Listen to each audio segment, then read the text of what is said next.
नमस्कार, राष्ट्रबोध से मैं पवन केसवानी। छत्तीसगढ़ में सत्ता की वापसी के लिए ओम प्रकाश माथुर जो पार्टी के प्रदेश प्रभारी हैं, प्रदेश कार्य समिति की बैठक में जिस वक्त टिप्स दे रहे थे, तभी अचानक छत्तीसगढ़ कांग्रेस की प्रभारी कुमारी शैलजा बिना किसी पूर्व सूचना के लिए हाई लेवल मीटिंग लेने छत्तीसगढ़ आती हैं।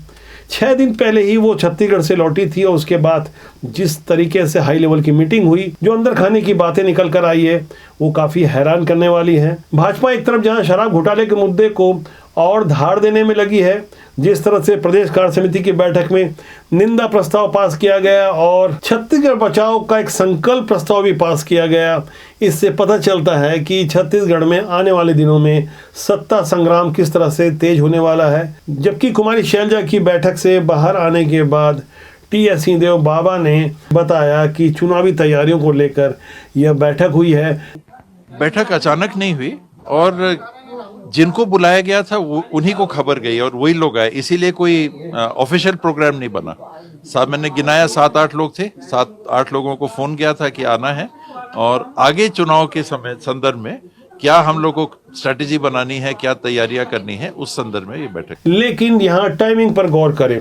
जिस तरह से कुमारी शैलजा का आना हुआ, वहाँ राजनीतिक गलियारों में यह चर्चा तो स्पष्ट थी कि यह बैठक रूटीन बैठक तो कदापि नहीं थी, क्योंकि पहले से कांग्रेस की इस बैठक के लिए कोई तय एजेंडा नहीं था। फिर अचानक ऐसी क्या जरूरत पड़ी कि जिस वक्त ईडी की लगातार छापेमारी चल रही है, गिरफ्तारियां हो रही है, करोड़ों की संपत्तियों को अटैच किया जा रहा है और सरकारी तौर पर यह घोषित किया जा चुका है कि 2000 करोड़ का घोटाला हुआ है। जाहिर तौर पर इससे राज्य सरकार की छवि पर नुकसान तो पड़ ही रहा है। इस रणनीति से बचने के लिए कांग्रेस की ओर से आगे किस तरह के बड़े कदम उठाए जाएंगे, यह तो देखने वाली बात होगी।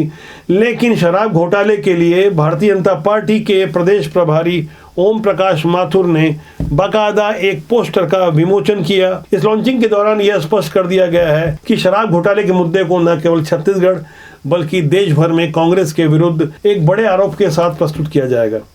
इस मुद्दे को लेकर जनता के बीच जाएंगे। सभी 800 शराब दुकानों में युवा मोर्चा ये पोस्टर चस्पा करेगा।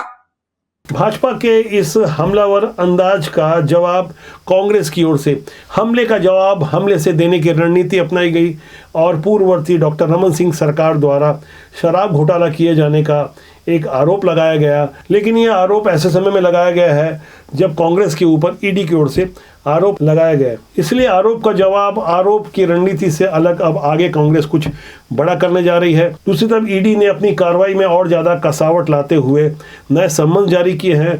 तारीख 17 मई और 18 मई को कुछ बड़े कारोबारियों और आबकारी अधिकारियों को फिर से बुलाया गया है और लगातार जो पूछताछ हो रही है और लगातार रिमांड की अवधि जिस तरह से प्राप्त की जा रही है, बड़े आबकारी अधिकारी अरुणपति त्रिपाठी और शराब कारोबार से जुड़े पप्पू ढिल्लन के अलावा अनवर ढेबर से जो पूछताछ हो रही है, उस पूछताछ की जानकारी खुले रूप से मीडिया के सामने तो नहीं आ रही है, लेकिन कोर्ट के सामने जिस तरह से अनवर ढेबर ने ईडी के विरुद्ध आरोप लगाया कि उस पर मुख्यमंत्री और कांग्रेस के दूसरे नेताओं का नाम लेने के दबाव बनाया जा रहा है। उसके बाद राज्य सरकार की ओर से सुप्रीम कोर्ट में इस विषय को रखा गया और राज्य सरकार की ओर से वरिष्ठ वकील कपिल सिब्बल ने पैरवी की, तो सुप्रीम कोर्ट की ओर से एक कड़ी टिप्पणी ईडी के विरुद्ध आती है कि छत्तीसगढ़ में भय का माहौल नहीं बनाया जाए। यह कोई मामूली टिप्पणी नहीं थी। इस टिप्पणी के बाद ईडी की कार्रवाई में कितना फर्क पड़ता है, यह भी गौर करने वाली बात होगी। लेकिन जिस तरह से अब राज्य सरकार की ओर से कभी ऑफेंस और कभी डिफेंस वाली रणनीति अपनाई जा रही है,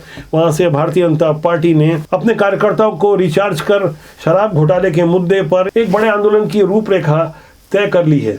ईडी ने शराब घोटाले से पहले कोल स्कैम में भी कुछ गिरफ्तारियां की है और उस मामले के अलावा आगे ईडी क्या कुछ करने जा रही है यह कह पाना मुश्किल है। लेकिन जिस तरह से एक के बाद एक जो मामले सामने आ रहे हैं, उससे आने वाले विधानसभा चुनाव को एक नई दिशा मिलती नजर आ रही है। यहाँ भी यह कह पाना बहुत मुश्किल होगा कि कौन सही है कौन गलत है, लेकिन कुछ बदले बदले हालात जो राजनीति के नजर आ रहे हैं। वह छत्तीसगढ़ के रायगढ़ से खबर आई कि यहाँ राज्य सरकार की ओर से आने वाली 3 जून को राष्ट्रीय स्तर की रामायण प्रतियोगिता का आयोजन किया जा रहा है और साथ में हनुमान चालीसा का पाठ भी होगा। ये सब उस राज्य में में हो रहा है जहां कांग्रेस की सत्ता है।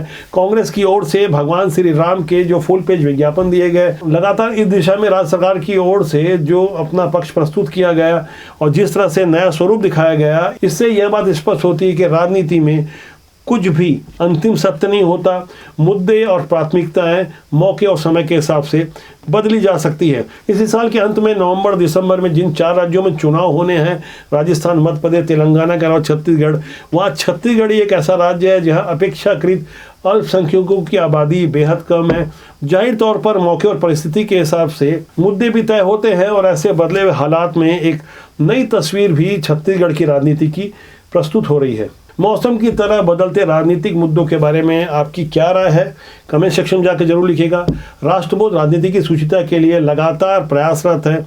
हम एक बार फिर कहेंगे, राजनीति बुरी नहीं होती, यहाँ काम करने वाले लोग अच्छे या बुरे होते हैं। वैचारिक मूल्यों को किनारे रखकर स्वहित को जिस तरह से प्राथमिकता दी जा रही है, उस तरह की राजनीति से समाज और राष्ट्र का अहित होता है। राष्ट्रबोध के साथ बने रहें, सब्सक्राइब करना न भूलें ताकि आपका और हमारा साथ ज़्यादा मजबूती से बना रहे। नमस्कार।